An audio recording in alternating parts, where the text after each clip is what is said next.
Subside అయింది. Fifth day ఈరోజు. రేపు డిశ్చార్జ్ పెట్టేస్తాం సార్.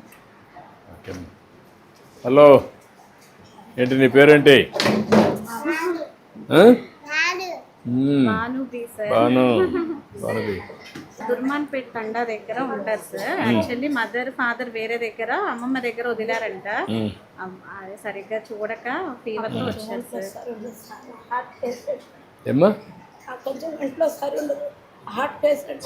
నువ్వమ్మా పని చేసుకొని బతుకుతాం. ఈ పాపకేమో మా అమ్మ కాడ వదిలేసా. టైఫాయిడ్ జ్వరం, బ్లడ్ లో ఇన్ఫెక్షన్ వచ్చిందన్నారు. అంతని పెట్టుకోలేక ఇక్కడికి వచ్చాను. బాగానే చూసారు సార్, కానీ నాకే కొంచెం బాగుండదు. ఎప్పుడు చనిపోతానో ఈ తెలియదు. అమ్మాయి కూడా ఏం కావాలి చూసి హోటల్ ట్రీట్మెంట్ కాదు, ఏదైనా ఉంటే సీఎం రిలీఫ్ రికమెండ్ చేయండి. Thank you sir. నేను చూసి చేస్తాను. అవకాశం ఉన్నప్పుడు చూడండి సార్. సార్ చూస్తానన్నారమ్మా. రాసుకొని పెట్టిస్తాను. కలెక్టర్ గారు కూడా రాసుకోండి. హాయ్, నీ పేరేంటి? వివేదిక. గుడ్. పాప lower respiratory tract infection sir, broncho pneumonia case. 3 months నుంచి ఉంది. వాళ్ళు అక్కడక్కడ చూపిస్తూ ఉన్నారు. మన దగ్గరకు వచ్చి చూసాక ఎక్స్రే తీస్తే బ్రాంకో నిమోనియా ఉంది. ఐవీ యాంటీబయాటిక్స్ అవి స్టార్ట్ చేశాము.